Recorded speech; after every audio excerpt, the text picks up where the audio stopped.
Hi there, Pickens Wesleyan church family and friends, and welcome to What's What this week for the week of October 11th, 2020. I want to say thank you to all of those who are continuing to send in their faith promise uh, commitments for the year. As going into this week, we were about $10,000 short of our $29,620 goal to support all of our missionaries and local ministries. And as of this week, we are at a total of $25,137, just leaving us a little more than $4,000 to go. So if you are at home and you still have your commitment card and you know that you're going to support us in missions this coming year, if you could get that back to us as soon as possible, we would appreciate it in the next week or two, so we can wrap up raising the money for missions that we're working on. This has been a very difficult time as we're all separated, and I can't really know who's getting information and who's staying connected, other than those that we can touch base with on Sunday morning. But I want to thank you again. This has been a step of faith for me to trust that God's church is going to work and be able to come together even when we're not together. So thank you for your support.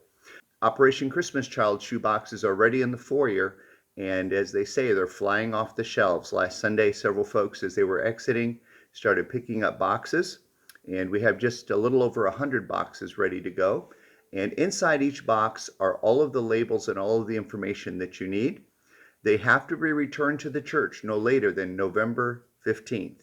That's our Shoebox Sunday, where we will pray over them, and then that coming week we'll be delivering them to the distribution center. So if you're not attending church right now because of the pandemic, just give us a call at the church. We would be glad to run a few boxes out to you so that you can participate in Operation Christmas Child this year. Your pastors want to say thank you for the gifts that we received last week from the church. We greatly appreciate it, and especially just the encouragement from our church family means a lot to us as we love and serve you. Think of some way that you can reach out to the pastoral staff. We have a pretty large staff now, but some way that you can reach out to them this month and just say thank you. Best Year's Fellowship is having a luncheon November 1st. It's on a Sunday afternoon right after church in the fellowship hall. And we want to encourage those 55 and older to be a part of that. You need to call the church and let us know that you're coming and how many. Or if you're in church, you can circle B on your connection card, and we'll keep track of that. We are going to be very, very careful with how the food is packaged. We're going to serve you and bring the food to you, and we're going to keep you socially distanced. So we'll be wearing masks and being very careful. So we want to encourage you to plan to be a part of that. While we're gearing up for Nativity, it's hard to believe already that we're halfway through October. Nativity will be here before we know it. And I want to encourage you, I want to kind of entice you a little bit today on What's What about what's ahead, because in the next few weeks we'll be signing up for volunteers. So we have several new folks in our church, and I can't wait for them to experience Nativity and what it means to us personally, but what it means to our community. So I just want to mention to you our dates are December 18th, 19th, and 20th. And I want you to understand we've shifted it a day. So we are doing Friday, Saturday, and Sunday evening, 6:30 to 9. It's actually 6 to 9 is the time that we start, but we advertise 6:30. And I just want you to know we are not doing Thursday night this year. So make plans now. Look at your calendar and see what night you can assist us. And actually, there's a lot of volunteer opportunities several weeks leading up to Nativity. So just to mention a few, this year we need narrators. Now in the past, the narrators had to learn the whole story and they walked the whole path. This year our narrators are going to stay stationary. So if you're at the Kings, or if you're at the Shepherds, or if you're at the manger scene, you will actually stay there and repeat and tell that story over and over during an hour or so. So you don't have to learn near as much of the narration. We also will have just tour guides, folks that'll be dressed up in biblical costume, and your job is just to walk your family or your group through the Nativity and be fun and friendly and inviting and really make it a good time for the family. And then your job will be to kind of corral your people and keep them moving. Also, if you'd like to work with animals, we need help with caring for them, cleaning up the pens each night, feeding them, watering them. Sometimes we need to get the animals out and walk them. Also, during the event, it's a petting zoo, so we need lots of adults and lots of supervision at every corral and every place that we have animals to make sure that folks are treating our animals well. We have several that are loaned to us and some that we actually rent. And also, we want to make sure that the animals are being kind to our guests, so you can be a part of that.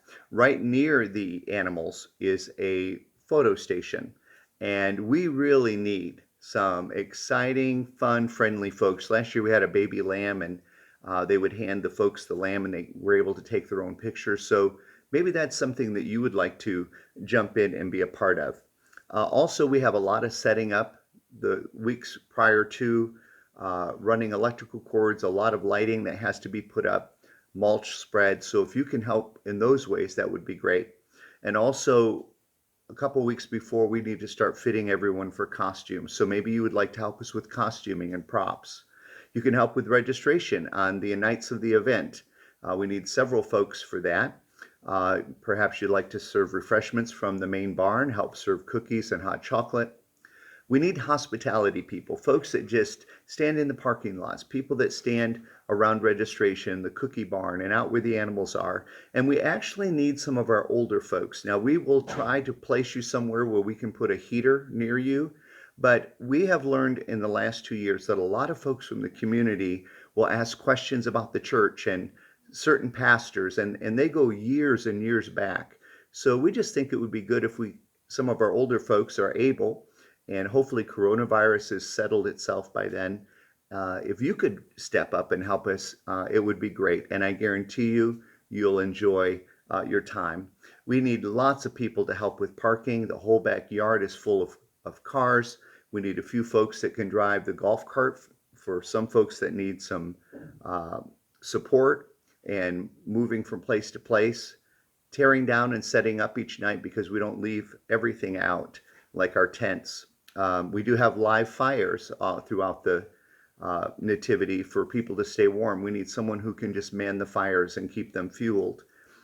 We have lanterns that we use that our narrators and our guides use, and those have to be filled with oil. Before the nativity, we'll be meeting over in the fellowship hall to sort some 2,000 cookies into separate baggies and scooping out hot chocolate ahead of time, so you could help do those things. During the nativity, because some of our young families the parents are maybe Mary and Joseph, or they're working somewhere, we need help with childcare. So it's only childcare for those who work. So their children are able to stay over in the nursery, they watch movies and do other things. So we need folks that will help do childcare in the nurseries. Last year we added a prayer tent. After you came out of the manger scene and went over to the cross, there was a tent there where folks came in and shared whatever was on their heart. And we actually had a little boy who asked Jesus into his heart last year during the nativity. So we're grateful for that.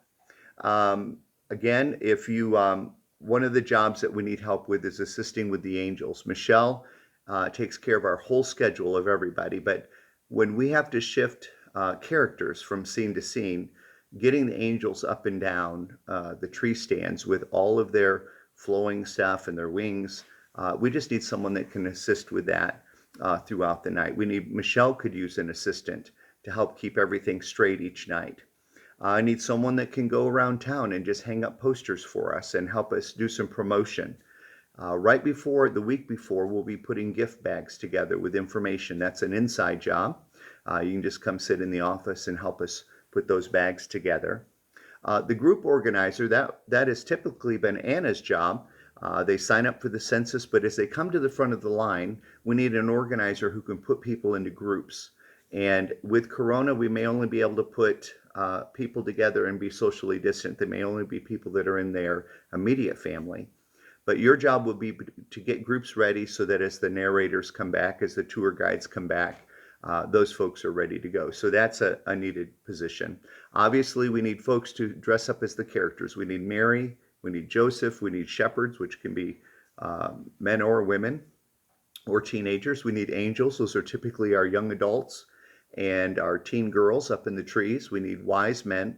So if you can help with any of those things and you would be willing, we'd appreciate it. And one other thing I noticed last year, we need traffic guides. So throughout the event, like right before the manger scene, it's a very solemn, quiet moment while they're in there watching the manger. So what is good is if we have someone standing there watching, so when one group clears out, you can signal for the next group to come in. So we just need a few folks to do those. Let me tell you, there's a place for you in the nativity. All you have to do is clearly tell myself or Michelle Guerreri, who helps organize all of this, what you're willing to do.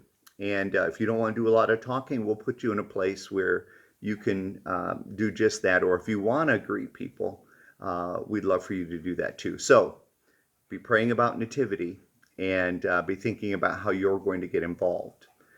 We had an exciting Wednesday night. This was the first week that we had the children back on campus. And we ended up having 20 teenagers at youth. We had 22 children in preschool and elementary. And we had 20 workers, volunteers that were there to run all of those ministries. And we had to adjust our schedule so we can run the bus twice and keep our bus riders socially distant. But with masks on and all that we have to do, we had a really good first night of midweek ministry. It starting to feel a little bit more like normal at church, whatever normal is. But as ministries start back up, it's just good to see kids that we haven't seen for weeks or months. And I thank God for keeping us safe. And you just keep praying as we open up the church that we'll be very cautious and careful, but that we'll be able to keep moving ahead and just obey God and do what he wants us to do. I said that things are starting to feel somewhat normal, but I'll be honest with you, something that is not normal is not seeing our church family together. Some of you folks we haven't seen in a long time, but I do want you to know that Pickens View Church family, you are loved and you are missed. And I can't wait for the time when this starts to settle some more and we can be together more. Pastor Natasha is new to us. She's our worship pastor. And she said to me on a couple of occasions, she says, Pastor Paul, I just feel distant from the people. I feel disconnected. I'm part-time and I just haven't had an opportunity to really meet or get to know some of the people. And I said, Natasha, it's not just you. The whole church. Pickens View is a close, warm, friendly family. And we are all feeling disconnected. So I just keep praying because it's an ache in my heart to see us move forward and get ahead. But we can't be impatient. We can't rush this. We just have to trust God to bring everyone through and to take care of each of us. So I am proud of the way our church family, you have been faithful to support the church financially, whether you're at church or you're watching online. And also you're caring for each other. I know several of you reach out and send cards or call, and I appreciate that. I just want to remind you that you do not need to go through stuff alone. I have several folks that call and let us know when there's an emergency in their home or things that they're struggling with or a crisis that they're going through. No one needs to be alone or feel alone during the pandemic and all that's going on. So I'm going to ask you to squeal on somebody, like a squealing pig. If you know somebody needs some attention, someone needs to be prayed for, someone needs to be reached out to, would you squeal on them and just tell one of the pastors, and we won't even let on, and we'll just give them a call and check up on them. We need to hold each other close and help each other through this time. So I'm going to be finishing How to Handle Life's Problems in the next 2 weeks. And we have 2 more sermons in the series. And then on the 25th, Christy and I will be away. We're going to take a really quick trip to Ohio to see our grandbaby. And we're going to go see Emily, who's up there doing her worship residency for a year. We didn't get to see Emily in August for vacation. She was exposed to COVID, and so she was quarantined for 2 weeks. So we're looking forward to seeing her and our little girl and, of course, our son and daughter-in-law. So Pastor Landon is going to be preaching for us on the 25th. And then in November, we're going to start another series called I Love My Church. We're going to focus on what it means to be the church. And so I'm excited about that series. So whether you can come at 9:15 or 10:30 in person at church, or you're going to jump online and join us live, we can't wait to see you this weekend. I love our church, and just know that you're loved today. Have a great weekend.